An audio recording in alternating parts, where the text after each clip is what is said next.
স্বাধীনতার ৫০ বছরেও উন্নয়নের ছোঁয়া লাগেনি কুড়িগ্রামের প্রত্যন্ত উপজেলা রৌমারীতে। রাস্তা, সেতু, কালভার্ট না থাকায় চরম দুর্ভোগ পোহাতে হচ্ছে উত্তরের সীমান্তবর্তী এই উপজেলার মানুষদের। কুড়িগ্রাম থেকে মাজুর ইসলামের পাঠানো তথ্যচিত্রে দেখুন বিস্তারিত। স্বাধীনতা যুদ্ধের সময় দেশের একমাত্র মুক্ত অঞ্চল খ্যাত উত্তরের সর্বশেষ উপজেলা কুড়িগ্রামের রৌমারী। কুড়িগ্রাম সদরের সাথে ব্রহ্মপুত্র নদ দ্বারা বিচ্ছিন্ন এই উপজেলায় রয়েছে ব্রহ্মপুত্র, জিঞ্জিরাম, হলহলিয়া, কালো, ধরণী, সোনাভড়ি ও জলসিরা সহ ৬টি নদী। স্বাধীনতার ৫০ বছরও উন্নয়নের ছোঁয়া লাগেনি কুড়িগ্রামের প্রত্যন্ত এই উপজেলাটিতে। রাস্তা, সেতু, কালভার্ট না থাকায় চরম দুর্ভোগ পোহাতে হচ্ছে উত্তরের সীমান্তবর্তী উপজেলার মানুষদের। দেশ স্বাধীনের ৫২ বছর অতিক্রম হলেও যেন স্বাধীনতা পায়নি সীমান্ত ঘেঁষা মানুষগুলো। তাদের অভিযোগ আমলে নিচ্ছে না কেউই। এমনটি মন্তব্য করেছেন সীমান্ত এলাকার প্রবীণ শতবর্ষী বয়স্ক বৃদ্ধরা। তারা বলছে, বঙ্গবন্ধুর নেতৃত্বে দেশ স্বাধীন হয়েছে ১৯৭১ সালের ১৬ই ডিসেম্বর। সেই স্বাধীনতার স্বাদ ভোগ করেছেন বঙ্গবন্ধুর সোনার বাংলার প্রায় ১৮ কোটি মানুষ। তবে এই স্বাধীনতার স্বাদ ৫২ বছরও পাননি বলে অভিযোগ বিচ্ছিন্ন জরাজীর্ণ এলাকার হাজারো মানুষের। দুইবার করছি, আমার কাছে দস্তবদ্ধ নিয়ে গেছে, তা আমরা পাইনি এই পথ, রাস্তাঘাট ঘাট। সরকারের কাছে আমরা রাস্তা চাই, দিতে হবে। তারা চাই এই রাস্তার যে চলাফেরা করাই না, লোকও চলে না, গাড়িও চলে না, আমরা এখন কমই যামু। এই অঞ্চলটির পূর্বে ভারতের মেঘালয় রাজ্য, পশ্চিমে রয়েছে ভারত থেকে বয়ে আসা জিঞ্জিরাম নদী নামের একটি নদী। এর মাঝখানে বসবাস করছে সীমান্ত এলাকার প্রায় ৫০,০০০ অসহায় মানুষ। এই সীমান্ত ঘেঁষা অঞ্চলটি জুড়েই নেই কোনো যাতায়াতের যোগাযোগ ব্যবস্থা।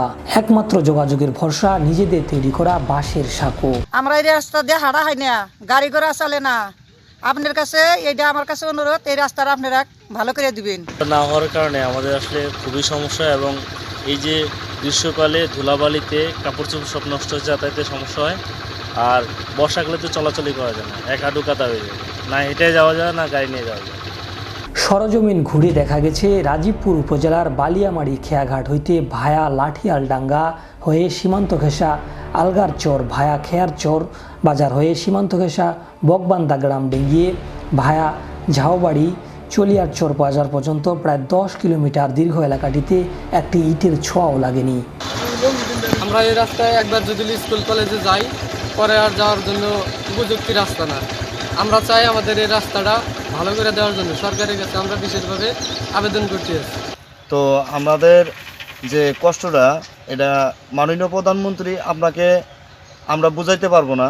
তো আপনি যদি আসতে পারতেন কিংবা দেখতে পারতেন, তাহলে হয়তো আমরা খুবই গর্বিত করতাম আপনার কাছে। নয়াপাড়া মোড় হইতে চর লাঠিয়ালডাঙ্গা ভায়া বিক্রি বিল হয়ে সায়দাবাদ ডিসি সড়ক পর্যন্ত প্রায় ৬ কিলোমিটার বালি মাটির বিচ্ছিন্ন রাস্তা পেরিয়ে ডিসি রাস্তা আসতে হয়। এমন জরাজীর্ণ জনপদে দেশ স্বাধীনের ৫২ বছর যাবৎ জীবনের ঝুঁকি নিয়ে পায়ে হেঁটে চলছে এই অঞ্চলের ৫০,০০০ মানুষ।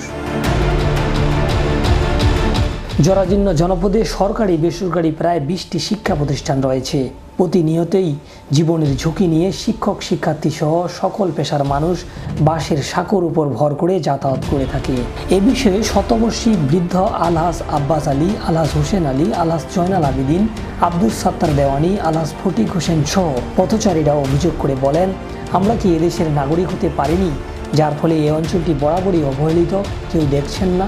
নিজের অর্থে বাঁশের সাঁকো তৈরি করে সারাটি জীবন ঝুঁকি নিয়ে যাতায়াত করেছি ১৫ গ্রামের ৫০,০০০ মানুষ। আমরা রাস্তা সরকারের কাছে চাই, আমাদের চলাফেরার জন্য খুব অসুবিধা রাস্তা আমাদের করে দিতে হবে। সরকার বিভিন্ন জায়গায় উদ্বোধন করে, রাস্তাঘাট করে, আমার এখানে হইতেছে, এটা করে দিতে হবে আমাদের। আমরা করে চাই এই রাস্তার মধ্যে চলাফেরা করতে গেলে সারা গতরে বাঁড়ি মুড়ি দিয়ে খিঁচে জায়গা রাস্তা দিয়ে হাঁটা যায় না, কি কষ্ট আমাদের।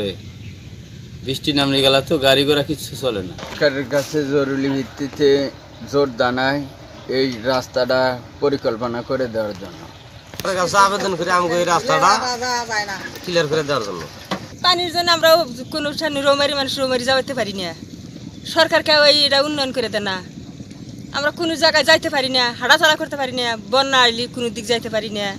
এটা একটা কাম করে না কি করে, এটা আগের পরিবেশ ভালো করে দিই সরকারে। এ বিষয়ে উপজেলা প্রকৌশলী জুবায়েদ হোসেন বলেন, ওই এলাকাটি একদম যোগাযোগ বিচ্ছিন্ন অবহেলিত এলাকা জানি, তবে আমরা ব্রিজের জন্য প্রস্তাব পাঠিয়েছি, বাজেট পেলে কাজ করা হবে। চর লাঠিয়ালডাঙ্গা বৃষ্টির ব্যাপারে IRIDP 3 এবং আন্ডার 100 মিটার দুইটা প্রজেক্টেই প্রস্তাবনা পাঠিয়েছি। ঊর্ধ্বতন কর্তৃপক্ষের অনুমোদন সাপেক্ষে পরবর্তীতে আমরা ব্যবস্থা নিতে পারব। রৌমারী উপজেলা পরিষদের চেয়ারম্যান ইমান আলী ইমান তার বক্তব্যে বলেন, ওই এলাকার চর লাঠিয়ালডাঙ্গা, আলগার চর সহ 15টি গ্রামের প্রায় 50,000 মানুষের যোগাযোগ ব্যবস্থা না থাকায় মানবেতর জীবনযাপন করছেন। আজকে আমি আমার ইমান আলী আমার নাম, আমার উপজেলা চেয়ারম্যান রৌমারী কুড়িগ্রাম। আমার রৌমারী থানার অনেক মানুষের অনেক দুর্দশা, কষ্ট, নদী ভাঙ্গা চরের মানুষ। তার মধ্যে সবচেয়ে বড় একটা সমস্যা হচ্ছে আমাদের লাঠিয়ালডাঙ্গা এবং বিক্রি বিলের এবং রাবার ডার্মের যে অবস্থাটা। বিক্রি বিল লাঠিয়ালডাঙ্গা যাওয়ার মতো কোনো রাস্তা নেই। এখান থেকে রৌমারীর থেকে সায়দাবাদ থেকে কিছু রাস্তা পাকা আছে, বেশি রাস্তা। আর এখান থেকে আমাদের যে লাঠিয়ালডাঙ্গা হাজার হাজার পরিবার বাস করে, তাদের কোনো রাস্তাঘাট নাই, তারা মানবতার জীবনযাপন করছে। আমাদের মাননীয় প্রধানমন্ত্রী বলেছে আমাদের গ্রাম হবে শহর। তাহলে গ্রাম যদি শহর হয়, সেই প্রতিশ্রুতি আমরা বলছি যে এইভাবে যদি সেখানকার আজকের যে প্রশাসন আছে আমাদের রৌমারী বা কুড়িগ্রাম বা LGD বা যেই এই ডিপার্টমেন্টগুলো কাজ করে, তাদের কাছে আমরা আহ্বান করব অনন্ত বিলম্বে এই লাঠিয়ালডাঙ্গার থেকে চর লাঠিয়ালডাঙ্গা আপনার এইসব এলাকা বিক্রিবিল সহ এই এলাকার রাস্তাগুলা মেরামত করার জন্য বা সংস্কার করার জন্য, রাস্তাগুলা পুনরায় করার জন্য আমি আহ্বান জানাচ্ছি সকলের কাছে। ধন্যবাদ সবাইকে। চর লাঠিয়ালডাঙ্গা জিঞ্জিরাম নদীর উপর একটি টেকসই ব্রিজ হলে ওই এলাকার মানুষগুলো সহজে যাতায়াতের সুবিধার পাশাপাশি অবহেলিত এলাকাটি উন্নয়নে ধাবিত হতো, এমনটাই আশা এলাকাবাসীদের। শাহরিয়ার রহমান, বিশ্ব বাংলা 24 নিউজ ডেস্ক।